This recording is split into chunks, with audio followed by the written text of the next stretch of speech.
An additional 159 cases of COVID-19 that we've diagnosed in the last 24 hours, bringing the total number now to 23,401, 23401. I'm also reporting that an additional 10 deaths have been notified to us in the last 24 hours, bringing the total now to 1,497. There's been one denotification since yesterday.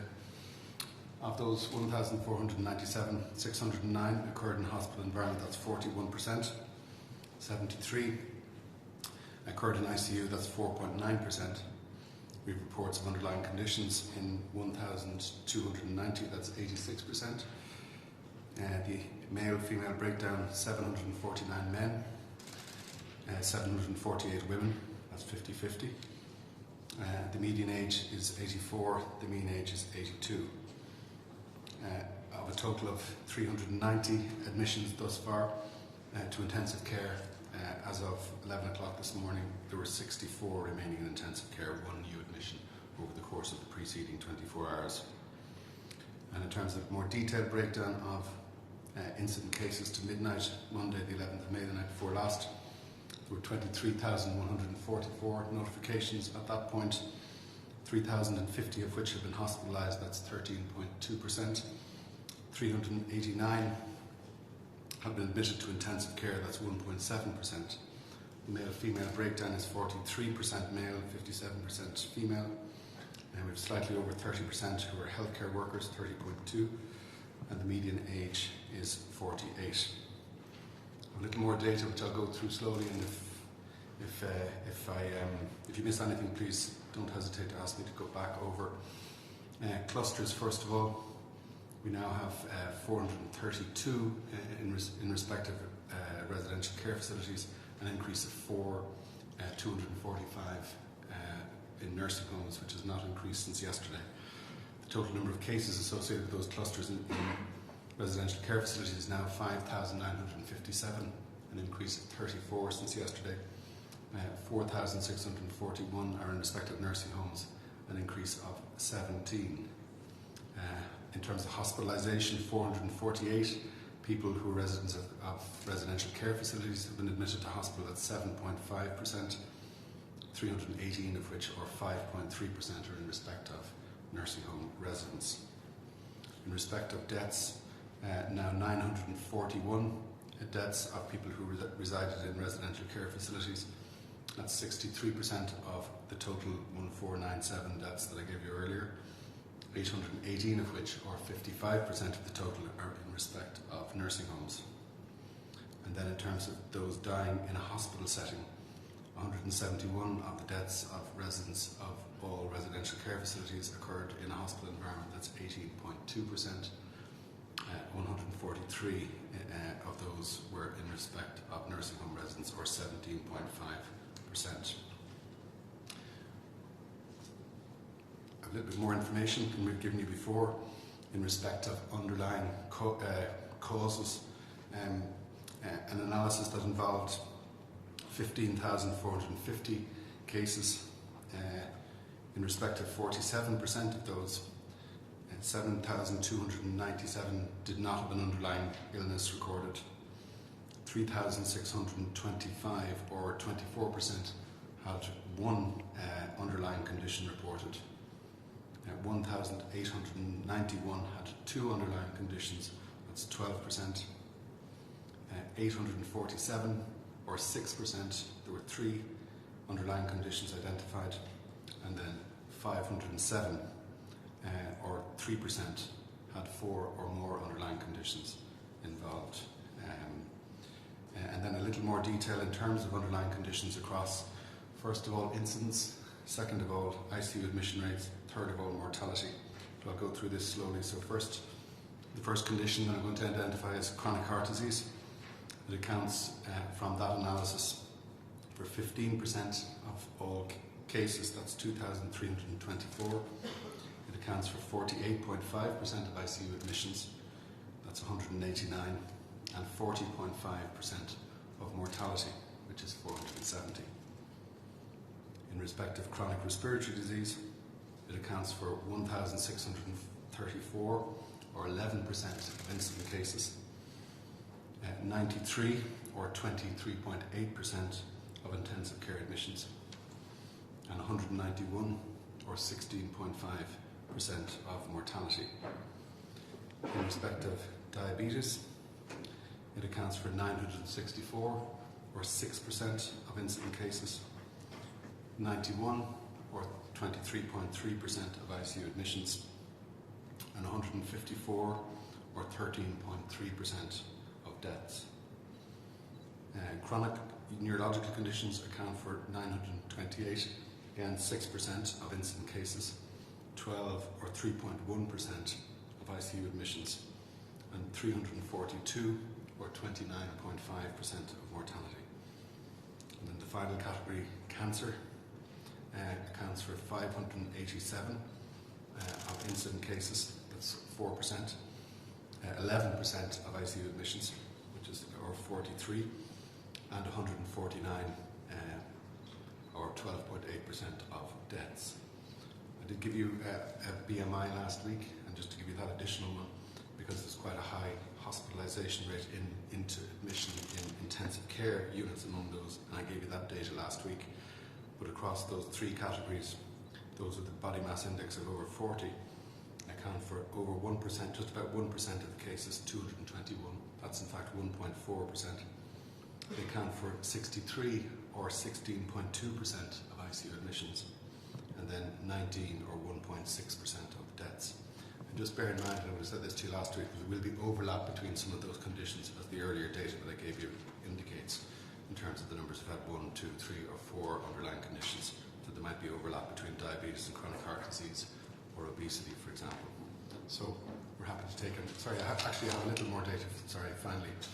Just in terms of recovery, up to midnight on Sunday, just past, at that point, 23,089 cases.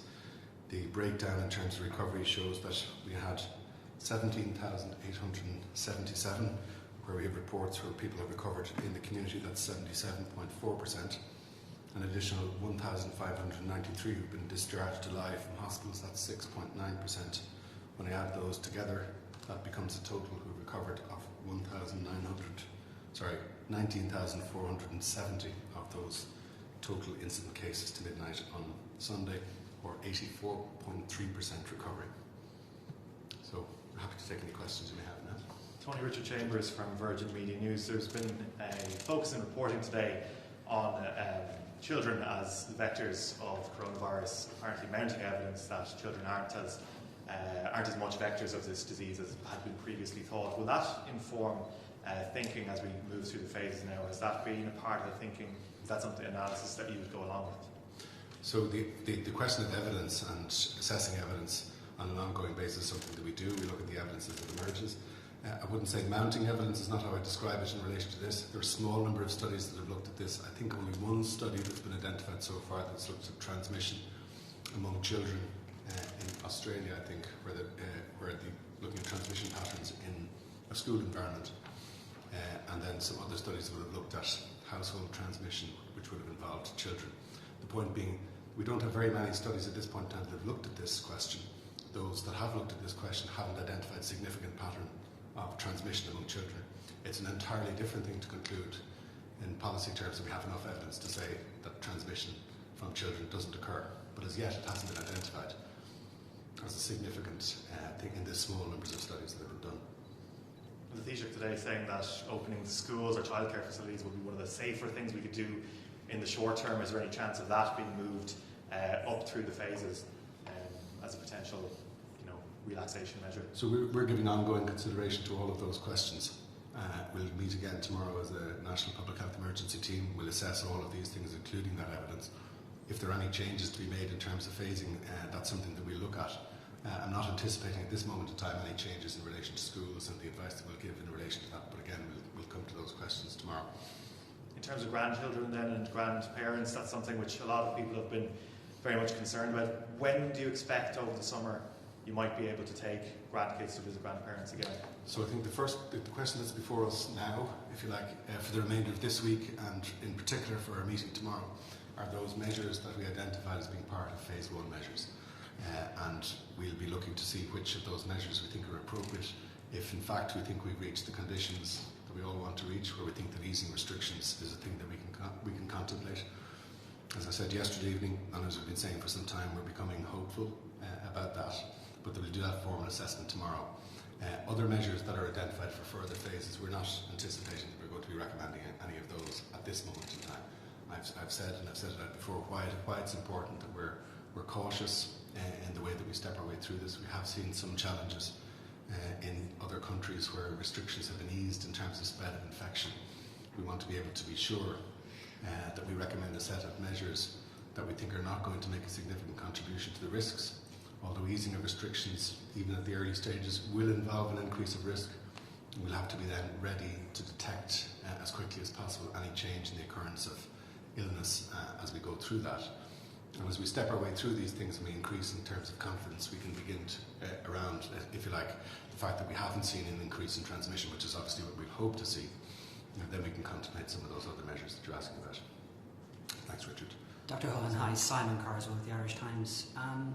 You speak about the different metrics that we need to watch from a point of view of ICU admissions and hospitalisations, and I see the figure of ICU admissions is 64 currently in ICU at the moment, yes, which is very positive from where we were. Bearing those in mind, is the delay in the turnaround time for testing and contact tracing going to mean that we cannot lift restrictions as much as planned next Monday or at all? There was some discussion of this last evening and some data made available in terms of the overall current state of play in terms of testing, contact tracing, sampling. There's a lot of work underway, as I'm sure you know, in the HSE to continue to improve that, to drive down, if you like, the length of time between the initial referral all the way through to the point at which the information goes back either to a patient or to the staff who will be doing the contact tracing, and to minimise that period of time. We think there's room for further improvement in that, and there are plans that will deliver further improvement in that even in the coming days. And so I'm not anticipating that we'll be in a situation whereby that performance is going to limit us in terms of ease of restrictions. But that's something, again, that we'll be formally considering tomorrow as part of the measures that we're considering, and whether in fact we've reached all of the criteria that are important. So disease criteria around our occupancy in hospitals, as you've rightly identified, and criteria around the performance, if you like, of our public health system that allows us to move on to ease some of the restrictions that are in place. We'll make that formal assessment tomorrow. You'd mentioned the word hopeful. If you were to make the decision today for the May 18th restrictions, what would be your decision today as to how you should? We're not making the decision today, but we've continued to assess the whole situation on a daily basis, and we think if we keep the trajectory we're on of improvement, which is improvement that we can anticipate that won't stop tomorrow, will continue over the course of the coming days, we hope. And we'll keep monitoring, notwithstanding what advice we provide tomorrow, we'll keep monitoring that situation all the way up to Monday, as we would in any given week. And if there's any change in relation to the behaviour of the disease, we would respond to that. But if things keep going on the track that they're on, we would be hopeful that we'd be in a position. But that isn't me saying that you can now anticipate that this is what's going to happen and start to do the things that we think should only be started. The changes in behaviours, for example, the changes in arrangements that we might identify as part of that first phase. The teacher said today the HSE would publish new plans tomorrow with key performance indicators. Just what would your view be as to what those key performance indicators are as we reopen? I think in broad terms, I think it's going to be around turnaround, because it's the length of time that a piece of information is generated from a personally consented testing to the point that it can be acted upon. That's the important parameter. There has been a lot of emphasis on the total number of tests to be done, the 100,000 figure that we've spoken a lot about, the capacity in terms of contact tracing, the numbers of people in contact tracing, the numbers of sampling centres. These are all important metrics, but the key metric is going to be about how quickly we can get a person to a point where there's a test result in respect of that individual that can be acted upon. And a lot of things play into that. The first and most important, perhaps, is the responsiveness of an individual, which isn't to point any finger at an individual who has symptoms. As early as possible in the disease course, respond to the symptoms that you have. We've been clear of what those symptoms are, the ones that we think are important, that people should be suspicious about. So my message would be to people now and into the future that if you're feeling unwell today, then respond by contacting your GP today, and if you're concerned about it, don't wait until tomorrow. That might give us an extra day. And we know that people don't always respond to these symptoms on the day that they begin to appear. we're all human. We kind of see something went, I don't feel too well, maybe I'll feel a bit better in the morning. I don't feel too well, but I'm not that sick, and we don't respond. Our message, if you like, to people in those situations would be respond as soon as you reasonably can when you identify symptoms, and that gives the GP and the public health system the opportunity to get to a diagnosis as quickly as possible. Then the work of the HSE will be to try and ensure that chain, if you like, that goes from referral all the way through to contact tracing can be shortened as much as possible. Just finally, the Taoiseach has also said that the state had not, he'd accepted that the state had not achieved some of its previous targets that it set out. If there was a do-over for the performance in March and April, what would you look back on and see what we could have improved upon? Well, there were definitely things that were outside of the control of the HSE and the state and of the lab system and so on at points in time. Things that challenged not just us but the international community in terms of getting supplies of things that none of us had even heard about a few weeks previously, like laboratory reagents. The country was talking about laboratory reagents and most of us didn't know too much about those things a couple of weeks previously because there was a challenge in the supply of some of those things. There was a challenge in the supply of swabs at a certain point in time. And then the change in terms of the population behaviour that we saw in particular, which is very understandable, driven by many things, but there was quite an amount of fear that led to a substantial amount of help-seeking behaviour, numbers of people coming forward for seeking tests, if you like, when actually the level of infection in the community was quite low. And all of those things created challenges at various points in time. There are challenges that we experienced, that every part of the world experienced that had a testing strategy in place. I think the thing that I would try to emphasise, and I know that the Taoiseach and the Minister will be emphasising, is that we persisted through those challenges because we knew it was important to get as much testing capacity in place as quickly as we reasonably could. It would give us the best basis for managing this disease.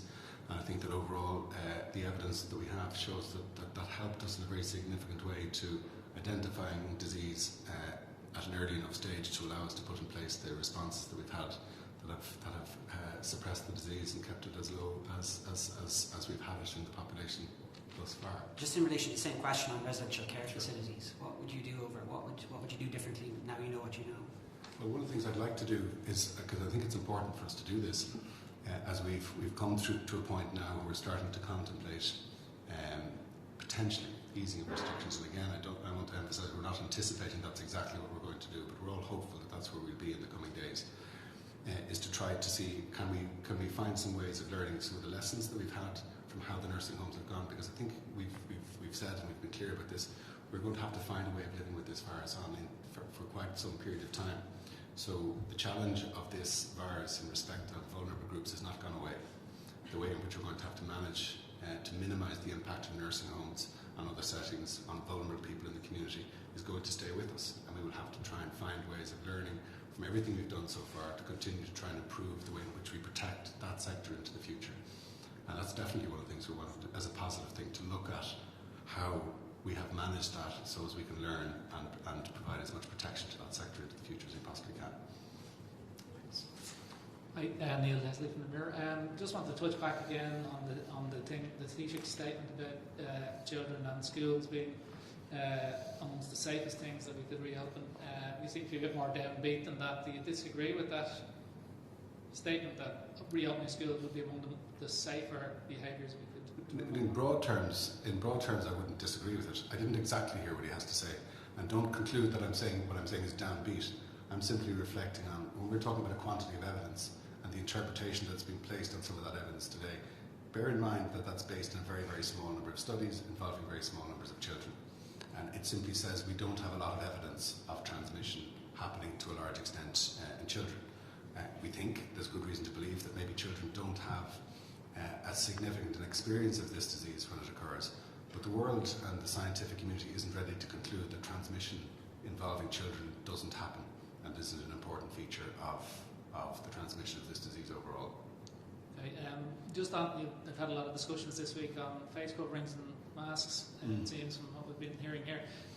Has the subject of introducing them in a school setting cropped up in those discussions?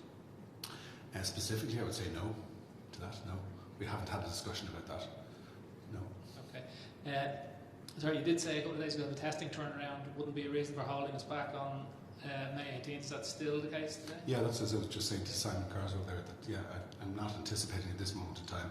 There are a lot of improvements that have taken place. There is some further room for improvement, and there are plans that will deliver that improvement, we hope, even in the days that remain between now and May the 18th. Is there still a plan for a role for a tracing app, like a technology app, in the contact tracing aspect of that?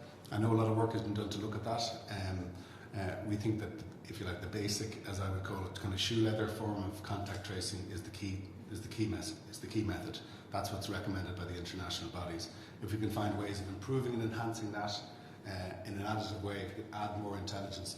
I mean, one of the limitations, obviously, of contact tracing in the traditional way is that people have to both to know that they've had a substantial contact with an individual, and they have to recall that, and then they have to report that to a person who's doing the contact tracing.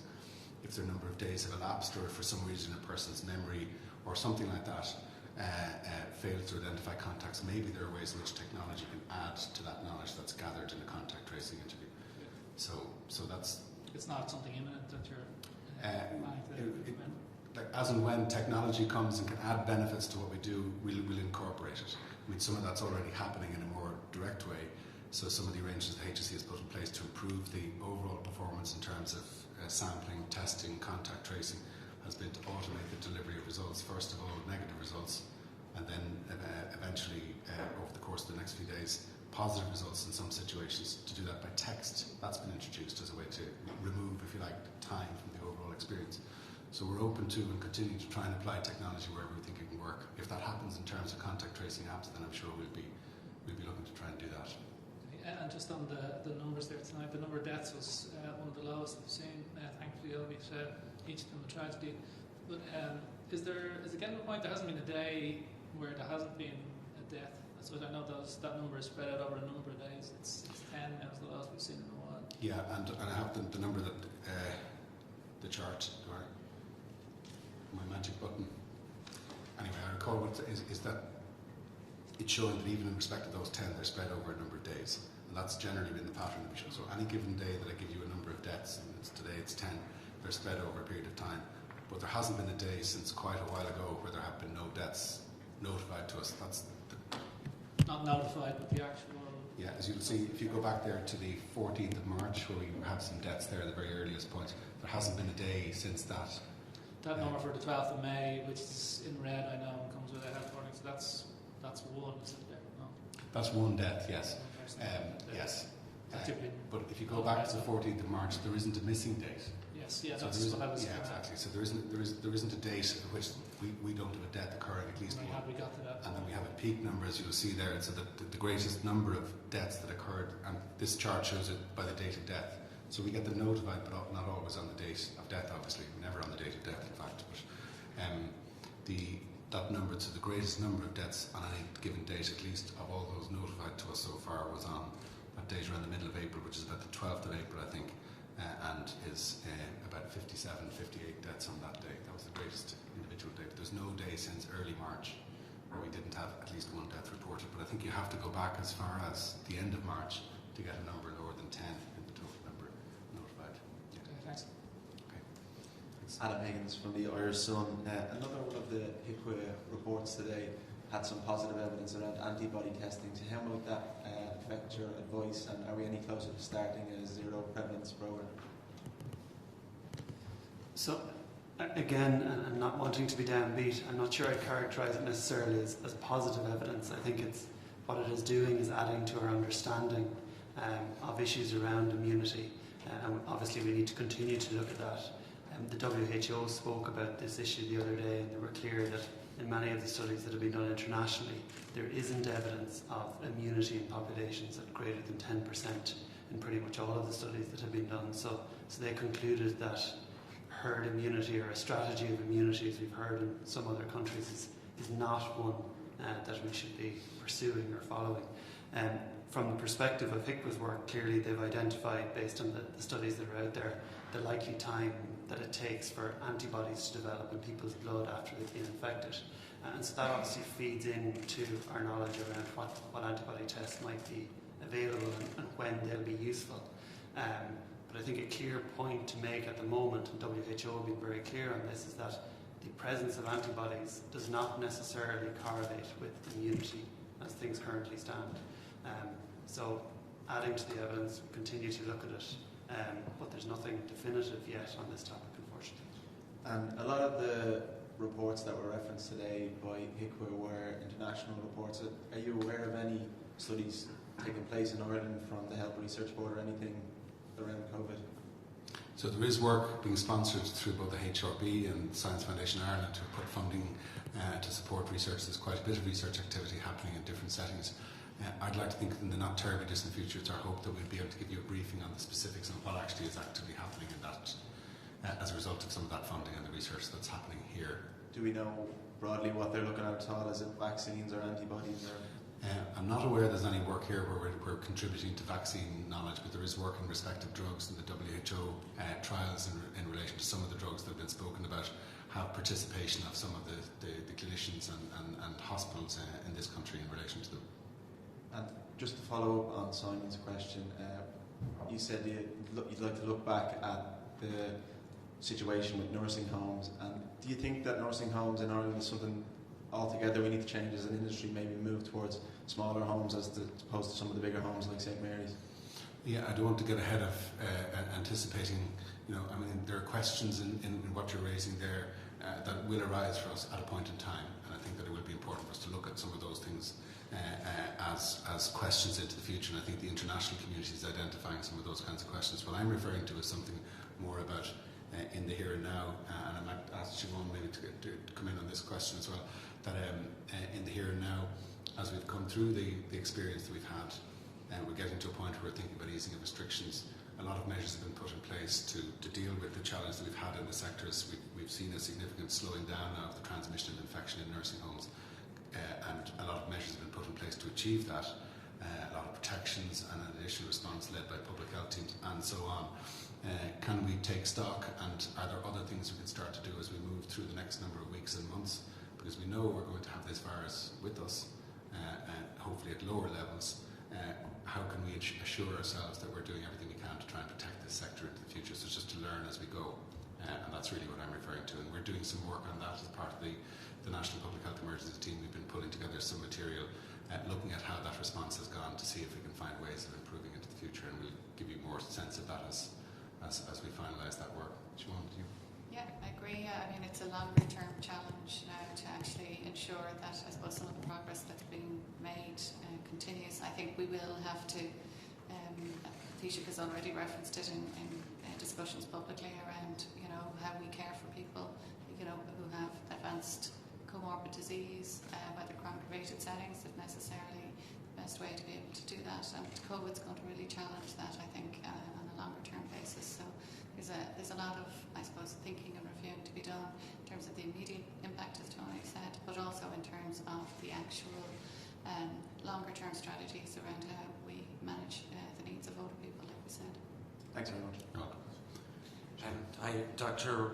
Glynn. First of all, can I ask you just about the recovery figures, just if you give us a little bit more on what the latest we have on recovery is, if you have it? Sure. Do you have those? We do, yeah. Sorry, I was just... Yes, so of 23,089 cases to midnight on the 10th, which was Sunday night, 17,877 had recovered in the community, and that is that they didn't require hospitalisation at any point in their illness. So that's 77.4%. And then a further 1,593 had recovered and been discharged from hospital. So that's 6.9%. So adding the two figures together, you come to 84.3%, which is an increase versus the 78% recovered we reported this day last week. Perfect, thank you. Dr. Hoolan, can I ask you, why is NEFID meeting tomorrow and not Friday? Because we have some things to consider. We've advised to give government, as a result of our consideration. I think it'll take government time to consider and digest that, and if we met on Friday morning, I think that the length of time for both us to finalise and for government to give adequate consideration wouldn't be sufficient, so we've made an adjustment in our time for that reason. And are you expecting by tomorrow evening that NEFID will have made a decision on May 18th and facial coverings tomorrow evening?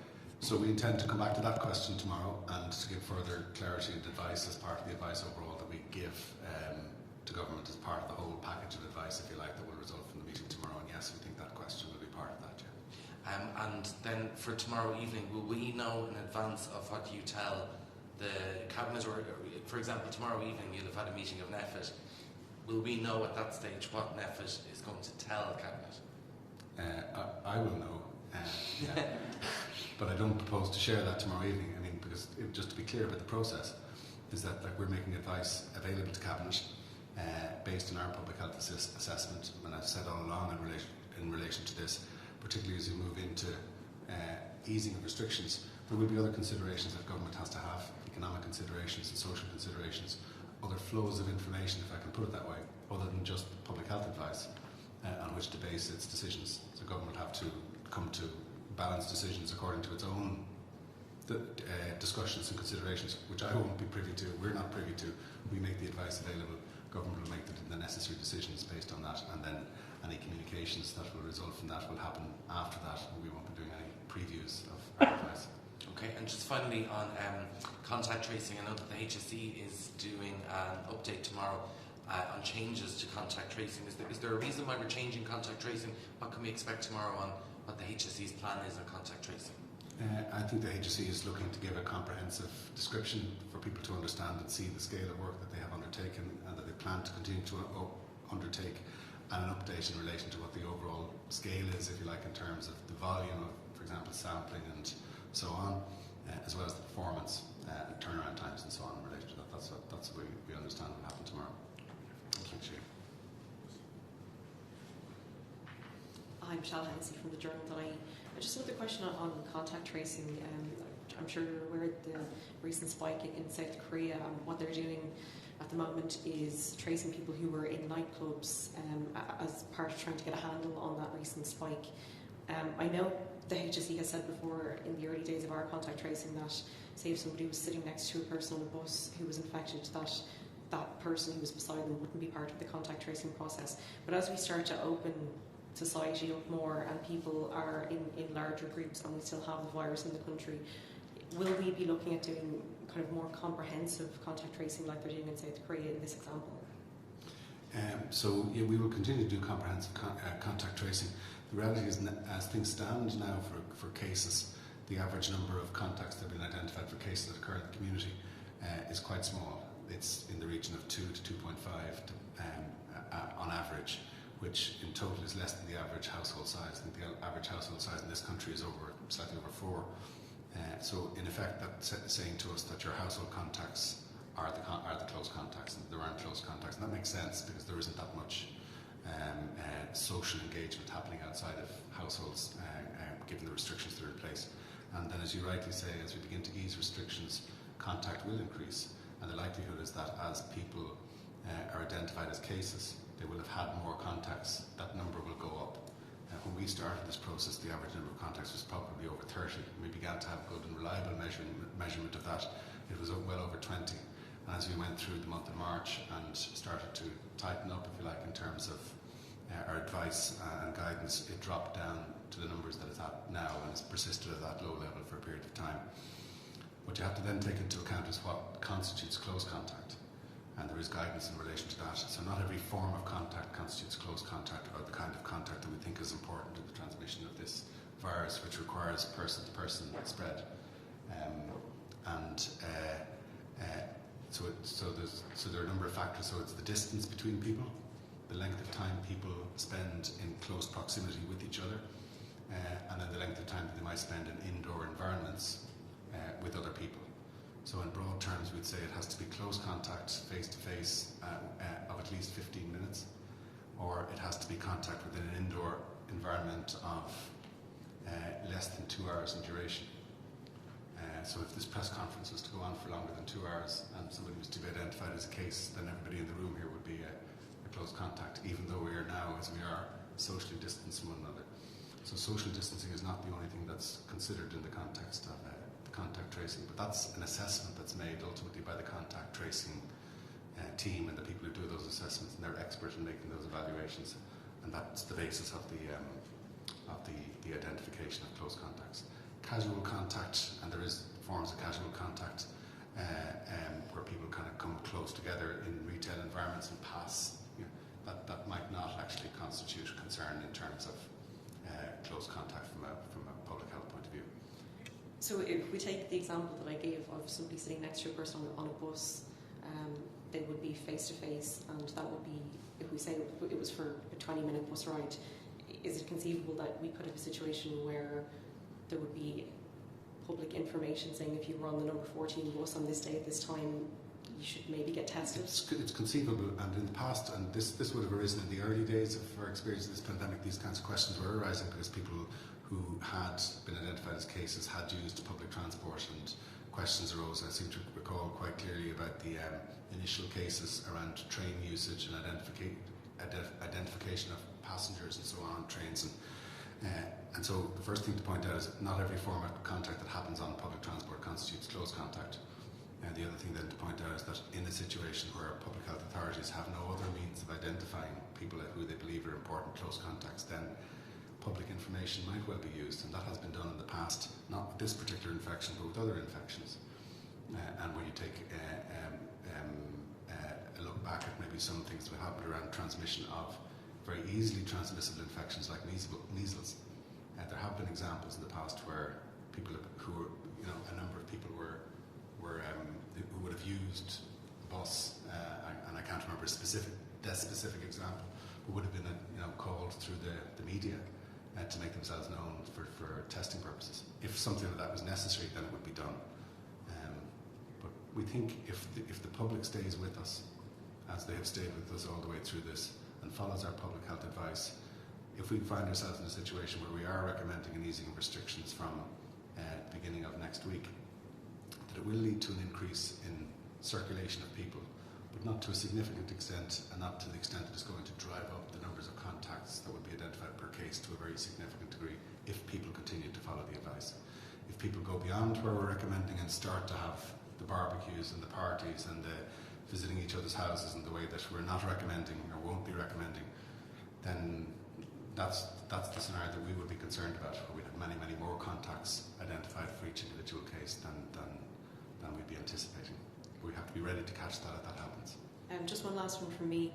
There's been a lot of concern, particularly among parents, about reports of Kawasaki disease among children in New York. Do you know if we've had any cases of that here? And also, do you have any kind of a message to reassure parents here who are reading those reports and are worried? And we've seen some of those reports. We've had formal reports, and I think I've said this already through the early warning report system that the WHO has to alert the world, if you like, to an emerging concern in respect of something like this. So an alert was put out about 2 weeks ago in relation to this, based on a number of case reports coming out of the UK. I have seen some of the media reports and numbers associated with those in respect of Kawasaki disease in New York. It is a disease that occurs and that doctors will be aware of and will be trained, if you like. It's one of the reasons aspirin as a drug isn't used in children and so on. It can occur as a result of exposure to other things. I do understand that a small number of cases will have been investigated for that in this country. And it's something that I think parents can be reassured that both our GPs and then our hospital system for children, our paediatric hospital system, will be alert to these kinds of issues and aware of them. When you say that a small number have been investigated for it, does that mean that we've had confirmed? No, it doesn't mean that. Thank you. Okay. Hi, just one question, please, about this summer. The EU Commission has published proposals about possibly opening borders, trying to get the tourism season back up and running. Now, I know it's not binding on the individual countries, but they're suggesting maybe that countries with a similar level of disease might be able to have an arrangement with each other. Have you changed your advice at all on travel for the summer? Have you any message for people who might be still holding out for going abroad at all in 2020? So we have made some advice available. I've said that clearly, that government is in the process of considering in relation to tightening up some of the restrictions that will apply at points of entry into the country, that we think will be important in the context that we're now hoping to move into, which is based on having lower levels of infection in the population than we previously had, which makes in relative terms the potential importation of further disease into the country more important, and that's been the basis of that advice. Our message in general terms now, in terms of travel, is that non-essential travel, we don't recommend non-essential travel for Irish people travelling abroad, who would then have to come back, and some of the restrictions that might be in place would be a challenge then for individuals returning to the country. And we also don't at the moment advise that tourist travel, if you like, non-essential travel into the country happens. We do recognise that there are forms of travel that must happen that's essential in nature, but that's a relatively modest number relative to the total number of travel, the total volume of travel that would be happening in ordinary circumstances. And that's not something that we're anticipating changing in the near future. We'll keep that question of travel under review. We keep that item on the agenda at every meeting of the National Public Health Emergency Team, and we've done so from the very start. And we'll continue to assess the situation. We'll take into account the advice of the EU, and we're aware, although I haven't had time to study it in great detail, some of what's been reported today. And we'll stay very much in the hands of the ECDC and the WHO in relation to what in public health terms we should be recommending in respect of travel arrangements and the role that will play in protecting against the transmission of this disease. Just two quick follow-ups, Dr. Hullen. I wanted to ask, you mentioned there the comments about looking back at nursing homes. Is that the possibility of opening up nursing homes again to visitors? I know it might seem counterintuitive given where we're at the moment with some of the death tolls, but there are a lot of COVID-free nursing homes where there are issues for elderly patients who haven't seen relatives in quite some time. Yes, certainly. Sure, From our point of view, clinically, we think it would be really, very desirable to ensure that whatever we're doing in society in terms of opening up can be reflected, obviously in a very careful way, to minimise risk over time.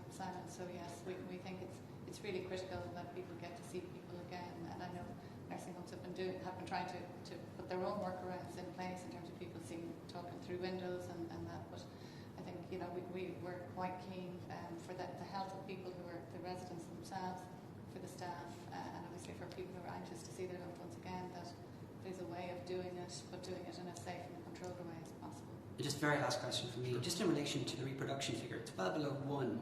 I'm just wondering, as restrictions are lifted, do we have any wriggle room as we relax some of the restrictions? In other words, is there a flexibility or headroom to avoid reintroducing restrictions should there be some slippage and increase in infections?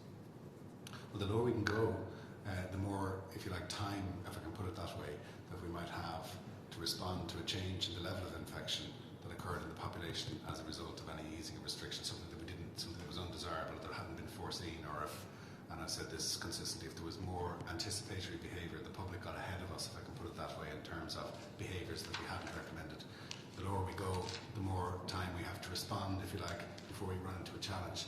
But the thing I'd really emphasise, because a lot is spoken about this in terms of protecting ICU capacity and protecting hospital capacity, that's not our primary objective. Our primary objective is protecting public health. We want to minimise the number of people who pick up this infection, because 15% of them will end up in hospital, 2% of them will end up in intensive care units, and we will see significant mortality, which we think we could prevent. So the desire to keep it as low as possible is to protect people from the impact of this illness in the first instance, and then to ensure that we don't see a challenge in the health system that means the health system isn't there for people at the points at which we need it. But the primary objective in keeping the case numbers low, keeping the reproductive number as low as possible, keeping transmission as low as possible, is to protect individuals.